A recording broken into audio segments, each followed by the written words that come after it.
വിശുദ്ധ മത്തായി എഴുതിയ സുവിശേഷം അധ്യായം 11 വാക്യങ്ങൾ 11 മുതൽ 19 വരെ.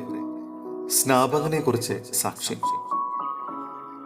സത്യമായി ഞാൻ നിങ്ങളോട് പറയുന്നു, സ്ത്രീകളിൽ നിന്ന് ജനിച്ചവരിൽ സ്നാപക യോഹന്നാനേക്കാൾ വലിയവനില്ല.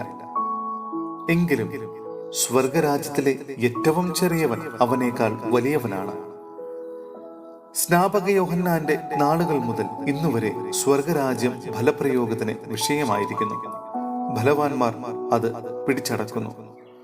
യോഹന്നാൻ വരെ സകല പ്രവാചകന്മാരും നിയമവും പ്രവചനം നടത്തി. നിങ്ങൾ സ്വീകരിക്കാൻ തയ്യാറാണെങ്കിൽ ഇവനാണ് വരാനിരിക്കുന്ന ഏലിയ. ചെവിയുള്ളവൻ കേൾക്കട്ടെ. ഈ തലമുറയെ എന്തിനോടാണ് ഞാൻ ഉപമിക്കേണ്ടത്? ചന്തസ്ഥലത്തിരുന്ന് കൂട്ടുകാരെ വിളിച്ച്, ഞങ്ങൾ നിങ്ങൾക്ക് വേണ്ടി കുഴലൂതി, എങ്കിലും നിങ്ങൾ നൃത്തം ചെയ്തില്ല.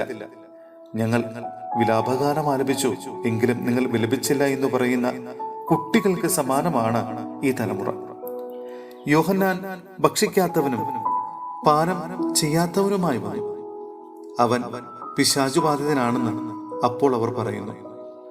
മനുഷ്യപുത്രൻ ഭക്ഷിക്കുന്നവനും പാനം ചെയ്യുന്നവനുമായി വന്നു. അപ്പോൾ അവർ പറയുന്നു, ഇതാ ഭോജനപ്രിയനും വീഞ്ഞുകുടിയനും ചുങ്കക്കാരുടെയും പാപികളുടെയും സ്നേഹിതനുമായ മനുഷ്യൻ. എങ്കിലും ഞാൻ അതിന്റെ പ്രവൃത്തികളാൽ നീതീകരിക്കപ്പെട്ടിരിക്കുന്നു. സഹോദരരെ, വിശുദ്ധ പത്രോസ്ലിഹ എഴുതിയ 2-ാം ലേഖനം അധ്യായം 2 വാക്യങ്ങൾ 20 മുതൽ 22 വരെ. വ്യാജ പ്രവാചകന്മാർ. നമ്മുടെ കർത്താവും രക്ഷകനുമായ യേശുക്രിസ്തുവിനെ കുറിച്ചുള്ള അറിവ് മൂലം അവർ ലോകത്തിന്റെ മാലിന്യങ്ങളിൽ നിന്ന് രക്ഷ പ്രാപിച്ചതിന് ശേഷം വീണ്ടും അവയിൽ കുരുങ്ങുകയും അവയാൽ തോൽപ്പിക്കപ്പെടുകയും ചെയ്യുന്നെങ്കിൽ അവരുടെ അന്ത്യസ്ഥിതി ആദ്യത്തേതിനേക്കാൾ മോശമായിരിക്കും.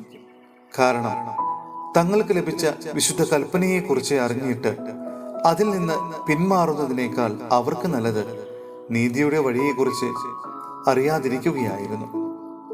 നായ് ഛർദ്ദിച്ചതു തന്നെ വീണ്ടും ഭക്ഷിക്കുന്നു. കുളിച്ച പന്നി ചെളിക്കുണ്ടിൽ വീണ്ടും മുരുളുന്നു എന്ന പഴമൊഴി അവരെ സംബന്ധിച്ച് ശരിയാണ്.